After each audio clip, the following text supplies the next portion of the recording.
Negative ചിന്താഗതിക്കാർ മാറ്റങ്ങളെ ഭയപ്പെടുകയും എതിർക്കുകയും ചെയ്യും. അവർക്ക് നിലവിലുള്ള അവസ്ഥയിൽ ഒതുങ്ങിക്കൂടാനാണ് ഇഷ്ടം. ആ കംഫർട്ടബിൾ ആയിട്ടുള്ള ഒരു സ്ഥലം വിട്ടവർ എങ്ങും പോവുകയില്ല. എന്നാൽ പോസിറ്റീവ് മനോഭാവമുള്ളവർ മാറ്റങ്ങളെ പുതിയ അവസരങ്ങളായി കണ്ട് സ്വാഗതം ചെയ്യും. അവർ പുതിയ കാര്യങ്ങൾ പഠിക്കാനും വളരാനും എപ്പോഴും തയ്യാറായിരിക്കും. നെഗറ്റീവ് ആളുകൾ മറ്റുള്ളവരുടെ വിജയങ്ങളിൽ അസൂയാലുക്കളായിരിക്കും. അവരെ നിരുത്സാഹപ്പെടുത്താൻ ശ്രമിക്കും. അവരുടെ നേട്ടങ്ങളെ കണ്ടില്ലെന്ന് നടിക്കും, ഇടിച്ച് താഴ്ത്താൻ ശ്രമിക്കും. പോസിറ്റീവ് മനോഭാവം വളർത്താനുള്ള 5 കാര്യങ്ങൾ ഞാൻ പറയാം. എപ്പോഴും നമ്പർ 1, എപ്പോഴും എല്ലാത്തിനോടും നന്ദിയുള്ളവരായിരിക്കാൻ ശ്രമിക്കുക. നമ്പർ 2, സ്വയം പ്രോത്സാഹിപ്പിച്ചുകൊണ്ടേയിരിക്കുക. I can, I will.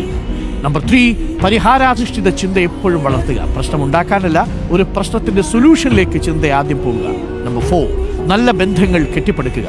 ആ ബന്ധങ്ങൾ അമൂല്യമാണെന്ന് കരുതുക. ഇടയ്ക്കിടയ്ക്ക് ആളുകളെ വിളിക്കുകയും അവരുമായി സംസാരിക്കുകയും ആ ബന്ധങ്ങൾ ഊഷ്മളമാക്കുകയും ചെയ്യുക. നമ്പർ 5, എപ്പോഴും പുതിയ കാര്യങ്ങൾ പഠിക്കാൻ ശ്രമിച്ചുകൊണ്ടേയിരിക്കുക.